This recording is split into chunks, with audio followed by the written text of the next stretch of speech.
Selamat pagi dokter, saya Sekal Mufihan yang dia nomor 8040 izin melakukan skills lab integrasi skenario 1. Selamat pagi Bapak. Perkenalkan saya dengan dokter Sekal Mufihan bertugas semua sakit ini. Bapak dengan Bapak siapa? Ali. Bapak Ali umurnya berapa? 25. Tempat tanggal lahir? 23 Juni 65. Alamatnya di mana Pak? Jebres Solo. Kemudian pekerjaannya apa Pak? Anggur. Oke, tidak bekerja ya Pak. Ya. Kemudian untuk adanya namanya siapa? Melani. Adik Melani ini umurnya berapa? 2 tahun 6 bulan. 28 bulan berarti ya Pak? Ya. Oke baik, adiknya kesini ada keluhan apa? Berat badannya tidak nambah-nambah. Kalau boleh tahu berat badan terakhirnya berapa? 6,8 kilo. Berat badannya tidak nambah sejak kapan? Sejak 3 bulan terakhir. 3 bulan yang lalu. Kemudian untuk asupan makanannya seperti apa Pak? Kalau boleh tahu? Kurang, terutama gizi dan terutama protein dan karbohidrat. Kurang ya Pak. Untuk lauk pauknya apakah ada? Tidak ada, hanya nasi dan kuahnya aja. Oke baik. Kemudian ada riwayat penyakit lain Pak? Tidak ada. Tidak ada. Kemudian apakah ada faktor-faktor yang memperberat keluhan adiknya? Tidak ada. Saat tidak makan. Lemes, tambah lemes ya? Iya, saat tidak makan, lemas, terus pucat, terus kurang aktif. Kemudian untuk faktor memperingan apakah ada Pak? Ada, yaitu nafsu makannya masih ada ketika dikasih makan. Oke baik. Kemudian apakah ada gejala penyerta yang lain? Ada, yaitu rambutnya rontok, terus tulang agak menonjol. Baik. Pucat juga ya Pak? Pucat juga. Oke baik. Untuk riwayat penyakit dahulu apakah ada? Tidak ada. Riwayat kelahirannya bagaimana Pak? Lahirnya beratnya kurang. Normal? Saat lahir beratnya kurang normal. Tapi lahirnya normal Pak? Lahir normal, soal berat badannya kurang. Untuk pas saat ibu hamil bisa diceritakan Pak? Saat ibu hamil juga asupannya kurang ya, terutama protein dan karbohidrat. Oke baik. Kemudian untuk penyakit keluarga? Tidak ada. Hipertensi, diabetes? Tidak ada. Oke, untuk sosial ekonominya Pak bisa diceritakan? Ya, pas-pasan. Kebersihannya Pak? Kebersihannya kurang ya, kita tinggal di lingkungan kumuh. Oke baik. Untuk vaksinasi apakah ada? Belum. Kenapa Pak kalau boleh tahu? Karena puskesmas jauh dari tempat tinggal, udah gitu juga aksesnya juga susah. Oke baik. Untuk pertumbuhan dan perkembangannya bisa diceritakan Pak? Sebelumnya berat badannya bertambah dikit-dikit, tapi pada akhir-akhir ini berat badannya sudah tidak nambah lagi. Oke baik Pak, selanjutnya saya akan melakukan pemeriksaan tanda vital, pemeriksaan kecil dan pemeriksaan penunjang. Apakah Bapak bersedia? Ya. Ya kalau bersedia, adiknya boleh dibandingkan juga.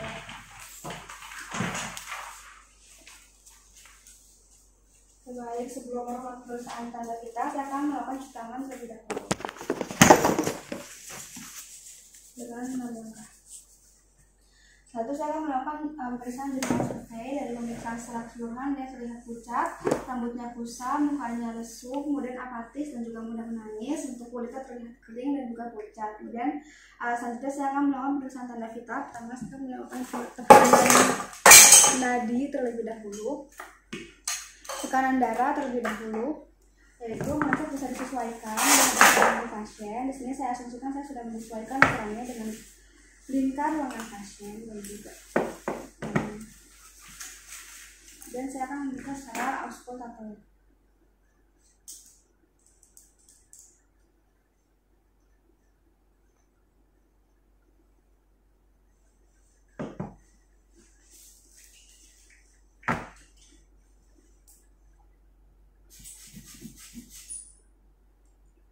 Oke baik, setelah pemeriksaan tadi di sini saya mendapatkan hasilnya 80/60 atau hipotensi. Selanjutnya saya akan melakukan pemeriksaan lain, yaitu dengan pertama mengecek kedua nadi arteri radialis apakah reguler dan simetris. Jika reguler saya akan melakukan pemeriksaan satu tangan saja. 1 menit saya mendapatkan frekuensi yaitu 55 kali per menit atau bradikardie. Selanjutnya saya akan melakukan pemeriksaan respirasi dengan cara palpasi. Setelah 1 menit saya mendapatkan frekuensinya itu 15 kali per menit atau respirasinya di bawah normal. Selanjutnya saya akan melakukan pemeriksaan suhu. Yang pertama saya akan membersihkan terlebih dahulu, sterilisasi, lalu kita kalibrasi. Kemudian saya akan melakukan pemeriksaan dengan cara parental bisa meminta bantuan orang tua untuk membantu mentengkurapkan adiknya. Bisa kita cek secara rektal. Pertama dia memberikan cairan lubrikas terlebih dahulu, kemudian membuka anusnya, dimasukkan ke bagian rektum, ditunggu selama 5 menit, kemudian saya mendapatkan hasil 36,5 derajat. Setelah itu dibersihkan kembali, disterilisasi, kemudian ditaruh di tempat semula. Setelah tanda vital, saya akan melakukan pemeriksaan berat status gizi atau berat badan dan juga panjang badan. Pertama saya akan melakukan pemeriksaan panjang badan terlebih dahulu. Di sini saya gunakan timbangan anak-anak, bisa tiduran atau duduk. Di sini pertama kita kalibrasi terlebih dahulu hingga angka 0, kemudian bisa kita taruh adiknya sambil kita hibur adiknya agar nyaman, kemudian bisa kita ulang selama 3 kali. Oke baik, adik pintar, sudah menangis. Kemudian setelah 3 kali kita rata-ratakan hasilnya itu 6,8 kg. Itu saya akan melakukan pemeriksaan panjang badan. Itu bisa dilakukan dengan memakai meter atau midline dan juga meja periksa. Saya menaruh pasien dari meja periksa dan kemudian saya bataskan dengan saya tandai batas ujung dari kaki dan juga batas ujung dari kepala. Kemudian setelah itu bisa ditaruh dengan midline. Ya, dia tiduran lagi ya di sini. Dan juga minta orang tua untuk menggendong anaknya kembali. Kemudian bisa kita ukur dari batas yang kita buat tadi, ujung kepala dan ujung tubuh. Di sini saya dapatkan panjang badan pasien itu 75 cm. Setelah itu saya akan melakukan interpretasi status gizi dengan memplotkannya ke grafik grow chart WHO. Di sini saya memakai IMT per umur. IMT-nya dari hasil berat badan dan juga panjang badan, yaitu 6,8 kg dibagi 0,75 cm². Saya dapatkan hasil 12,8. Saya plotkan di grow chart-nya di sini 12,8 umur 28 bulan, yaitu terlihat titik di bawah garis min 3, menandakan bahwa interpretasinya sangat lurus. Setelah itu saya akan melakukan pemeriksaan kepala leher. Untuk pemeriksaan kepala leher, pertama di sini saya akan melakukan inspeksi kepala terlebih dahulu. Ini terlihat ukuran kepala tidak sesuai dengan ukuran tubuhnya. Kemudian terlihat juga pucat, keriput, dan juga rambut yang kusam. Di sini saya coba mempalpasi rambutnya. Di sini rambut pasien mudah rontok dan juga mudah patah. Selanjutnya saya akan melakukan pemeriksaan yang kepala. Di kepala bisa kita ukur dari bagian kepala yang paling besar. Untuk kepala pasien saya dapatkan di sini 30 cm, yaitu di bawah normal untuk anak usia 2 tahun ke atas. Selanjutnya saya akan memeriksa mata. Untuk pemeriksaan mata saya melakukan pen light. Di sini saya mendapatkan konjungtiva pucat. Kemudian untuk refleks pupilnya masih positif untuk refleks pupil. Selanjutnya saya akan melakukan pemeriksaan hidung. Bisa kita lihat di sini mukosa-nya pucat. Kemudian saya akan melakukan pemeriksaan telinga dengan otoskop. Di sini saya akan periksa dengan otoskop dari telinga kanan. Oke baik. Kemudian telinga kiri. Terlihat telinga keduanya normal. Lalu saya melakukan pemeriksaan mulut, gigi, dan juga tenggorokan, bisa dibantu dengan tong spatel. Kemudian di sini bisa kita lihat mukosa mulutnya pucat dan tidak ada tanda-tanda peradangan di tenggorokan maupun di mulut. Selanjutnya saya akan melakukan pemeriksaan soft textile dengan mengukur refleks hidromaticus kanan dan kiri, refleks yang negatif. Kemudian saya juga akan melakukan pemeriksaan kelenjar parotis, kelenjar preaurikular, retroaurikular, cervicalis, dan juga occipital. Saya juga akan memeriksa kelenjar submandibular dan juga submentalis. Kita lihat tidak ada tanda-tanda pembesaran pada kelenjar limfa. Selanjutnya saya akan melakukan pemeriksaan paku kuduk untuk memeriksa apakah adanya meningitis atau tidak. Setelah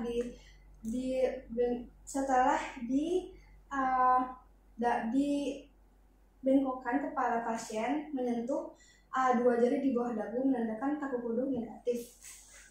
Kemudian selanjutnya saya akan melakukan pemeriksaan torak. Dari inspeksi palpasi perkusi harus kalkulasi. Untuk inspeksi terlihat dari sisi kanan kiri namun pelan-pelan menonjol. Selanjutnya untuk itu skordanya juga teraba karena adanya sangat lurus. Nanti saya akan melakukan palpasi. Untuk palpasi di sini tulang-tulang teraba namun tidak ada tanda nyeri. Selanjutnya saya juga akan melakukan pemeriksaan perkusi, sonor.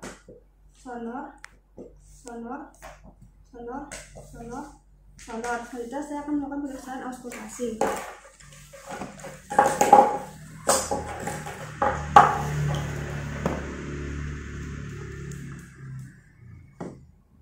Untuk auskultasi, saya akan memeriksa suara dasar paru, suara dasar paru vesikuler. Kemudian tidak ada bunyi jantung tambahan maupun bunyi nafas tambahan. Selanjutnya saya akan melakukan pemeriksaan abdomen, dimulai dari inspeksi abdomen terlihat menggembung atau lebih besar, ada pembesaran juga di bagian hepar terlihat, kemudian juga keriput dan juga pucat. Selanjutnya saya akan melakukan pemeriksaan auskultasi untuk abdomen terlebih dahulu, di sini bisa kita cek gerakan peristaltiknya. Saya akan mengecek di bagian iliosakral. Selama 10 menit saya mendapatkan frekuensi peristaltik yaitu 40 kali per menit, yaitu di atas normal, menandakan adanya gangguan pencernaan. Satu, saya akan melakukan pemeriksaan palpasi. Di sini untuk palpasi tidak ada tanda-tanda nyeri, namun terlihat teraba adanya pembesaran di bagian hepar dan juga kulit terasa dingin dan juga pucat, juga keriput. Selanjutnya saya akan melakukan perkusi. Untuk perkusi terdengar suara timpani. Kemudian untuk liver span dimulai dari lobus kanan, diukur dari redup sampai ke timpani, kemudian dilihat batasnya, dan juga untuk batas atasnya dinilai dari redup ke sonor. Setelah itu, jika sudah ditandai, bisa diukur dengan penggaris dan bisa dilihat lobus kanan 15 cm dan lobus kiri 12 cm. Itu menunjukkan adanya pembesaran liver. Selanjutnya saya akan melakukan pemeriksaan palpasi pada ginjal dengan bimanual. Di sini ginjal normal, tidak terdapat pembesaran, dan juga linier tidak terdapat pembesaran. Dan saya juga akan melakukan pemeriksaan terukur kulit di perut dengan cara mencubit kulitnya dan melihat apakah bisa kembali dengan cepat dan normal. Terlihat terukur kulitnya menurun, tidak bisa kembali dengan segera. Selanjutnya saya juga akan melakukan pemeriksaan ekstremitas, dilihat dari inspeksi ekstremitas atas dan bawah, terlihat kulit adanya edema, kulit keriput, pucat, tulang-tulangnya menonjol, terlihat atrofi ototnya tidak ada, dan juga terlihat lapisan sekutan yang menghilang. Selanjutnya, kemudian saya juga akan melakukan melihat adanya anemia apa tidak. Di sini anemia terlihat pucat, bisa merupakan tanda dari anemia. Kemudian untuk perawakannya juga old face atau wajah tua. Kemudian juga tidak ada tanda-tanda ikterus, edema eksterus atas dan kiri ada edema ringan. Kemudian tidak ada clubbing finger. Untuk pengisian kapiler atau CET, saya akan menekan ibu jari dan melihat apakah akan kembali merah dengan normal. Yaitu untuk CRT-nya memanjang lebih dari 2 detik pada pasien, yaitu 3 detik. Kemudian untuk pemeriksaan pulsasi arteri dorsalis di bagian sini, kita palpasi arteri dorsalisnya teraba. Kemudian pemeriksaan sudah selesai, kita bisa mencuci tangan terlebih dahulu. Lalu bisa kita berikan laporan kepada orang tua bahwa dari hasil pemeriksaan terlihat adanya dari mulai kepala yang tadi rambutnya rontok, kemudian adanya edema, ada juga hepatomegali, pucat, terukur kulit menurun, adanya anemia, dan juga adanya bradikardia hipotensi menunjukkan tanda-tanda kekurangan gizi yang bergizi protein. Namun untuk membuktikannya, saya akan mengusulkan pemeriksaan penunjang, yaitu lab darah rutin, urin, feses, dan juga saya akan mengusulkan pemeriksaan tes Montauk. Di sini saya anggap sudah mendapatkan hasilnya, yaitu saya akan menyebutkan abnormalitasnya, yaitu hemoglobinnya 8, hematokrit 35, trombosit normal, heterosit 4 juta, gula darah puasa 75, gula darah 2 jam postprandial 88, gula darah sewaktu 110, warna urinnya putih, ada albumin di dalam urin dan juga serum albuminnya menurun 3 gram. Kemudian ada keton juga di urin dan juga sputum BTA negatif. Untuk kolesterolnya juga menurun, yaitu 120 mg. Kemudian untuk hasil tes Montauknya negatif, yaitu indurasinya hanya sebesar 1 mm saja, kurang dari 5 mm, menandakan hasil negatif, tidak ada infeksi dari tuberkulosis. Selanjutnya saya akan menyampaikan diagnosis kerja dan diagnosis kepada pasien. Saya anggap di sini adalah pasien, yaitu ibu ini adanya kemungkinan terkena kekurangan energi protein, yaitu bisa marasmus, bisa kwashiorkor, bisa juga keduanya, marasmus kwashiorkor. Untuk diagnosis bayinya mungkin bisa stunting dan juga bisa cacingan. Selanjutnya untuk tata laksananya, di sini karena adanya dehidrasi, saya akan memberikan cairan dan juga elektrolit dari infus untuk dehidrasi dan juga edemanya. Kemudian saya juga akan memberikan karbohidrat atau glukosa dan juga protein untuk memenuhi kebutuhannya. Dan ini juga nanti saya akan resepkan vitamin A, multivitamin mineral, asam folat, antibiotik, cotrimoxazole untuk mencegah adanya infeksi karena belum ada tanda-tanda infeksi yang jelas. Oke, baik Ibu, nanti selanjutnya akan kami evaluasi lebih lanjut. Kemudian Ibu untuk edukasinya, untuk selanjutnya nanti Ibu bisa lebih menyeimbangkan kebutuhan gizi dari anak Ibu, bisa juga lebih teratur lagi makannya dan juga lebih bermacam-macam lagi. Mungkin nanti bisa konsultasi dengan tetangga atau dengan kelurahan bagaimana cara untuk mengatasi permasalahan ini agar bisa diatasi secara bersama-sama. Kemudian jangan lupa Ibu untuk menjaga kebersihannya dan juga untuk selalu rajin mencuci tangan. Terima kasih Ibu.